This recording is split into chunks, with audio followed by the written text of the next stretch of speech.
the territory on west, there's just one way to handle the killers and the spoilers, and that's with a U.S. Marshal and the smell of Gunsmoke.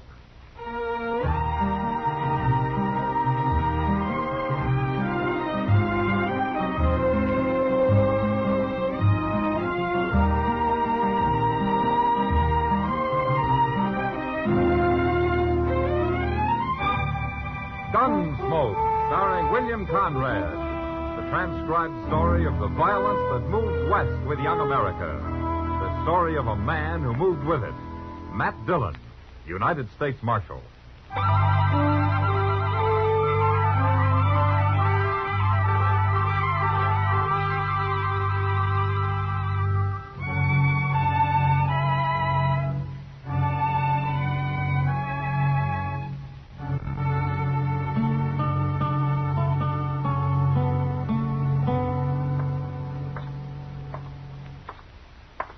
I sure do thank you for that breakfast, Mr. Dillon. Forget it, Chester. My steak, eggs, potatoes, and a glass of beer. Why, that could last a man clean to noon dinner. I guess it could.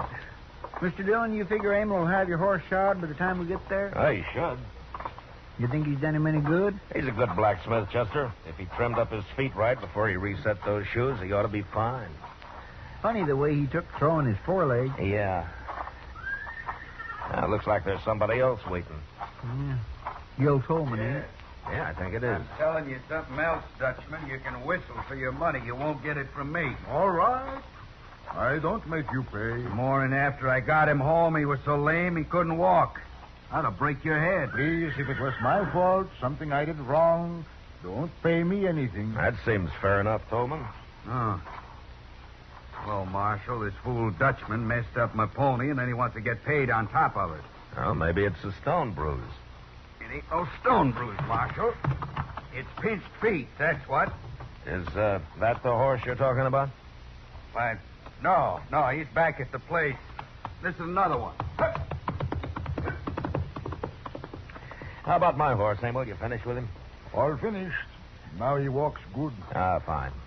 Well, how much I owe you? $2 all right, Marshal? Sure. Here you are. Oh, thank you. Yeah. Chester, you got up behind. I'll ride you back to the office. Come on. There we go. Marshal. Yeah. Mr. Tolman told lie. Oh? Yeah, the horse he ride just now is the one I shoot 2 days ago. You can see he's not lame. He didn't seem to be. There's sure nothing wrong the way he travels. Emil, why's Tolman hoorahing you, huh? Do you know? Maybe because I'm German. Maybe something else. Who knows? Well, I'll ask him to settle his bill with you if you like. No, Marshal. Well, you won't get rich if you aren't paid, Emil. Money is good, yeah, but better to have no enemies. All right, Emil. Well, Chester, hang on. Mercy on us!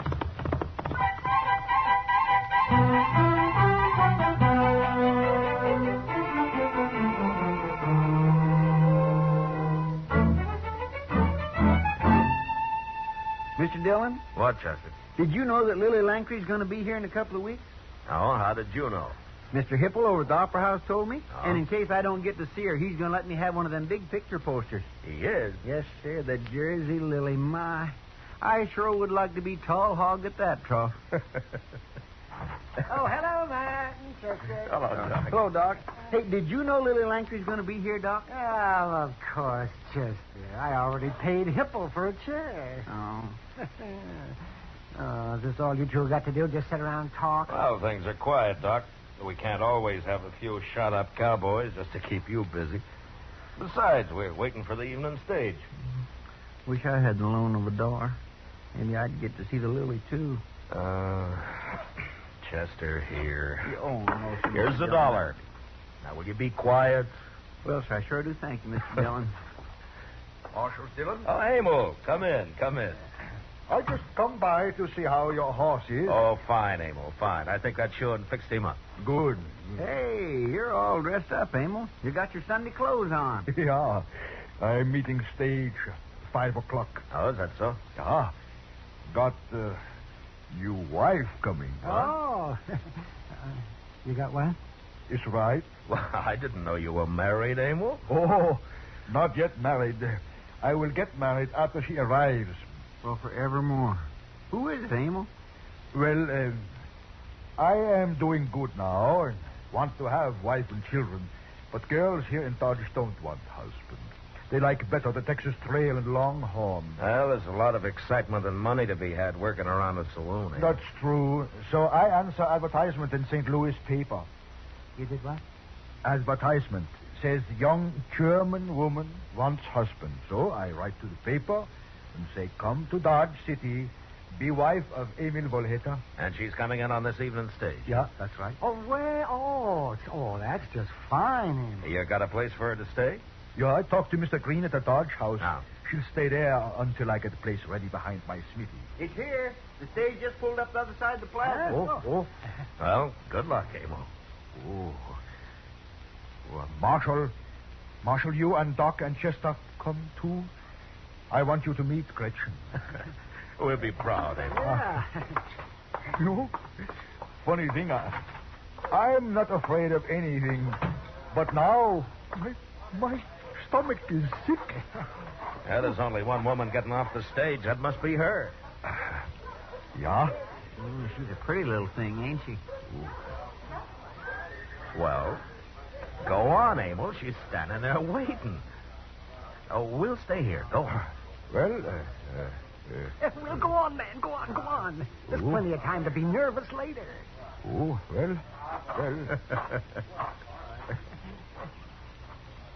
Gott. Guten Abend. Ich bin Emil Volheta. Ich bin fröhlich und glücklich, dass Sie gekommen sind. Herr Volheta? Ich hoffe, die Reise war nicht... My, listen to that. Nein, ganz gar nicht. Ich bin erfreut, herzlich. Makes you wonder how they can understand each other, don't it? Talking that way. Oh, Chester, for heaven's sake. Liebe Leute, ich werde Sie Ihnen... Oh, look, he's bringing her over here. Sprechen Sie Englisch, Fräulein Gretchen? Ja, natürlich. Ach, gut. Marshal Dillon, Gentlemen, Miss Gretchen Schiller.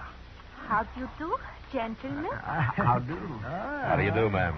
Welcome to Dodge, Miss Schiller. Thank you, Marshal. I hope you'll be happy here. You certainly got a fine man. I know much about him already. We have written. Now, Marshal, I will take Gretchen to the hotel. Kommen Sie. Sie gehen jetzt. Gretchen, komm her.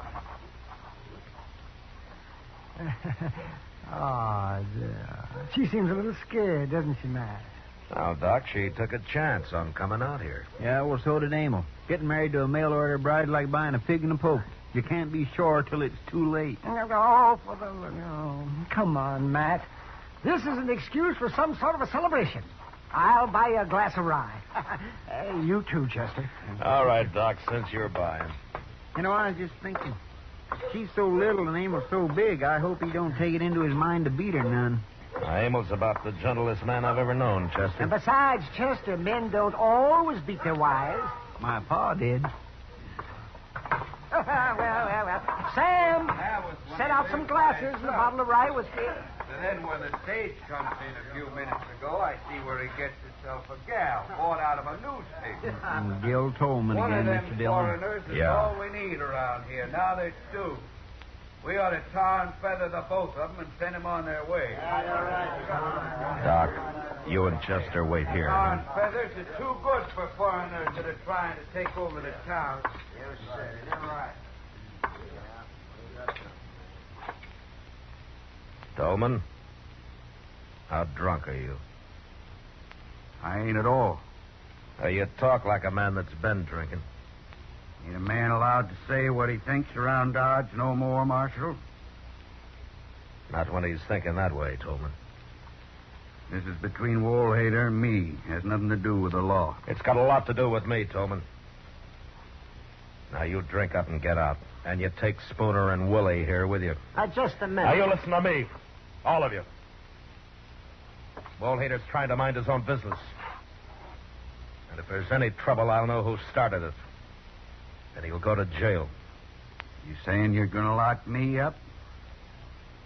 Tolman, if Emil Woolhater ever gets mad enough, he'll kill you with his bare hands. Now leave him and his girl alone. Girl. Why, she's probably nothing but a little...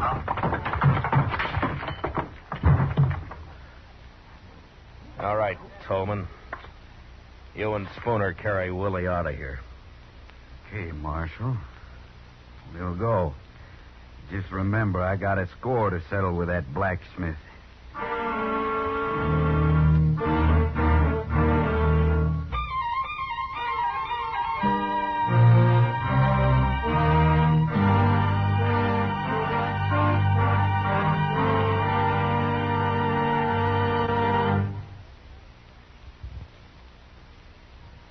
We will return for the second act of Gunsmoke in just a moment. But first... Later tonight, CBS Radio's Gangbusters again recreates a dramatic, spine-tingling, factual history of the pursuit and apprehension of some of the world's most dangerous criminals. Tonight's program reveals the story of a strange stick-up gang which comes to no good end in the case of the close-knit family. It's another story based on actual police files, telling the truth about criminals and crime. Don't miss the case of the close-knit family on Gangbusters over most of these same stations later tonight. Now the second act of Gunsmoke.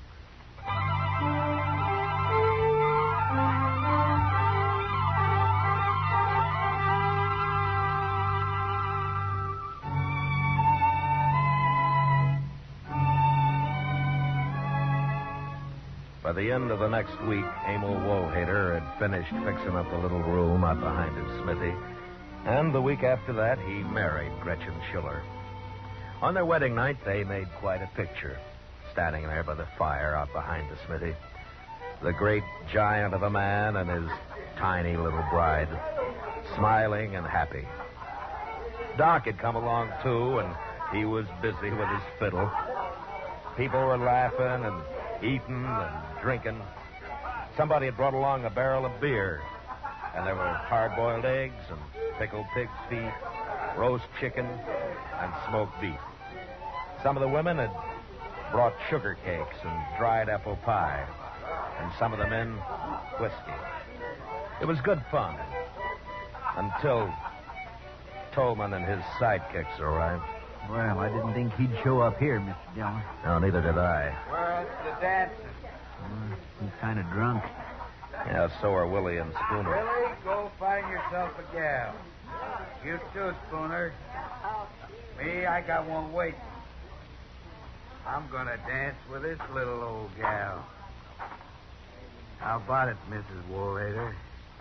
Emil? Come on, gal, dance. He don't care. Emil? We are all friends here. But Nobody's dancing right now, Tolman. Why don't you forget it, huh? Well, if it ain't the marshal. You are welcome here, Mr. Tolman.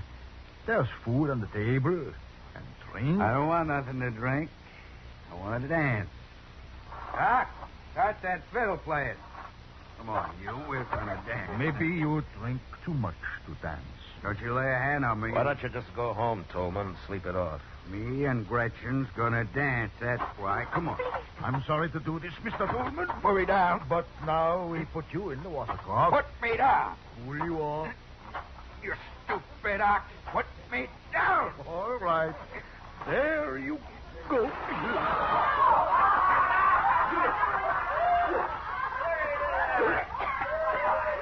Well, that'll quiet him some, Emil. Better than hurting him, I think. You filthy Dutchman. I'll pay you back for that. Come on, Willie. Spooner, let's go. Everybody, have fun. No troubles on wedding night of Gretchen and Emil.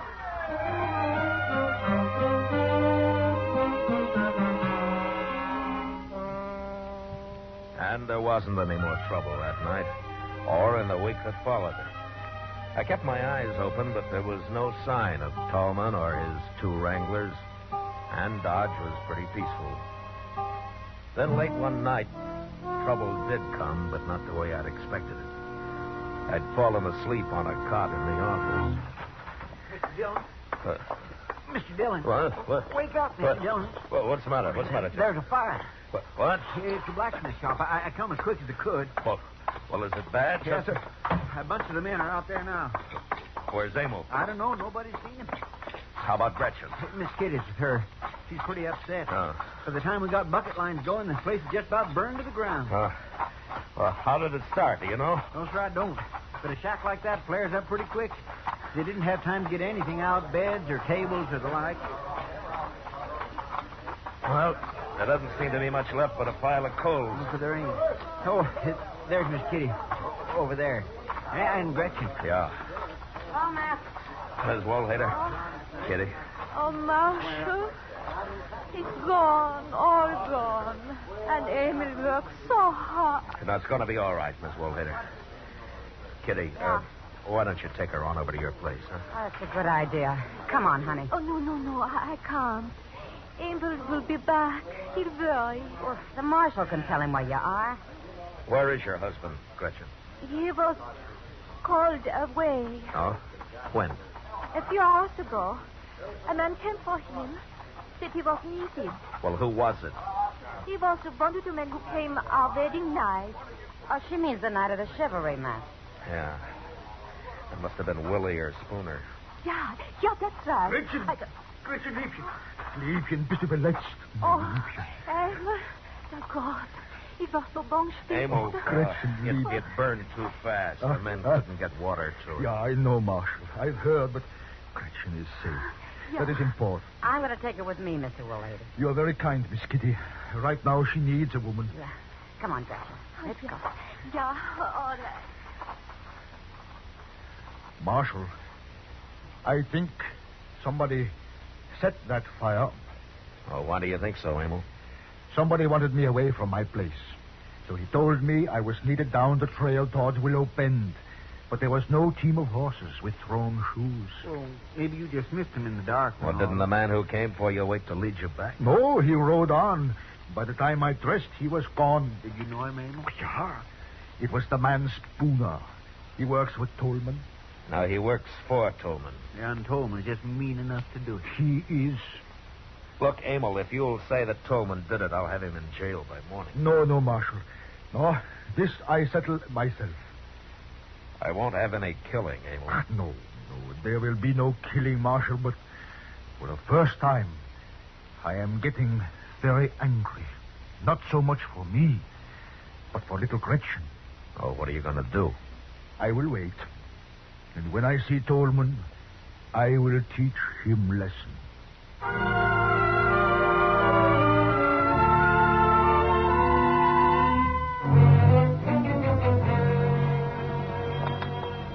You want some more coffee, Mr. Dillon? No, thanks, Chester. Did you know Emil Woolhader's been just standing across the plaza there all morning? He's waiting, Chester. Waiting. Yeah, it's Saturday, and Tolman always comes to town Saturday for his week's supplies. He probably figures if he didn't come in this morning, people would suspect he was afraid to. Yep. By golly, Emil's still there. Just standing. You think Tolman knows Emil's after him? I don't know, Chester. Mr. Dillon? Yeah? He's coming. Tolman's coming. And he's got Willie Sachs and Spooner with him. Come on, Chester, let's step out onto the porch, huh? I think we need a little air. Yes, sir. Hey, look. Look at the three of them. Walking right down the middle of the plaza. Yeah. Tolman, come over here a minute, huh? Why, sure, Marshal.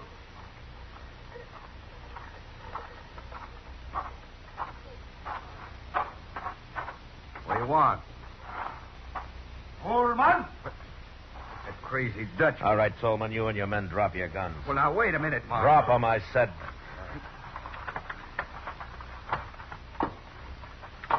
That's better. Now, gentlemen, I think the blacksmith wants to talk with you. What? Mr. Tolman. I don't mind when you don't pay me for work. I don't mind when you're a little drunk. But when you do something to upset my wife, I mind very much. What are you talking about? I'm going to fight you, tall man, and hurt you. You lay a hand on me and Spooner and Willie here will tear you to pieces. I don't want to fight other men, but if they try to stop me, it's too bad. You are crazy. No, just very mad. I'll see that they come at you only one at a time. Please, Marshal, you stay out of it, out. If they want to come at me at the same time, let them. Boys, get the Dutch.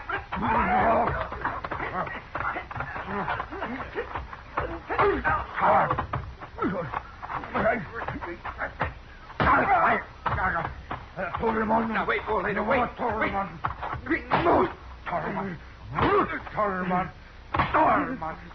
All right, Abel, that's enough. Abel. Abel, stop it. Stop it. Yeah. Chester, run up and get the I'm doctor. right here, Matt. I saw the whole thing. Oh, my, what a beautiful fight. What a beautiful thing. All right, some of you men there, will you help Doc carry these three men up to his That's place? right, young fella. Get the feet there. Get careful now, careful. Watch their heads against the stairs. Get that man's face out of the dust. My gracious alive, I never seen nothing like it. Yeah. Well, Emil, you want Doc to have a look at you? No worse than shoeing Missouri mule. No, Marshal. I go to Gretchen. It is time we start building new home.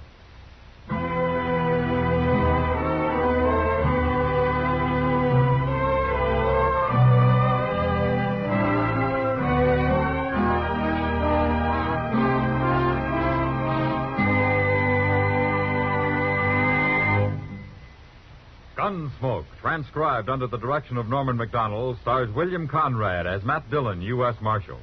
Tonight's story was specially written for Gunsmoke by Mr. MacDonnell, with music composed and conducted by Rex Corey.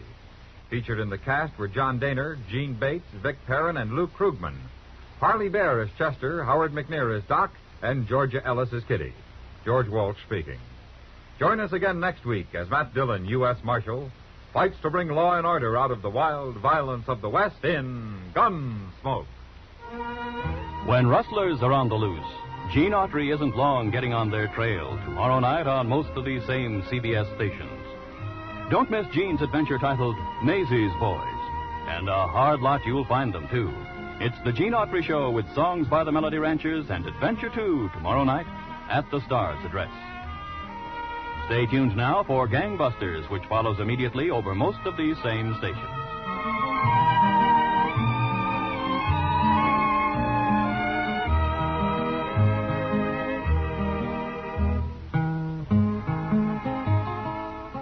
This is the CBS Radio Network.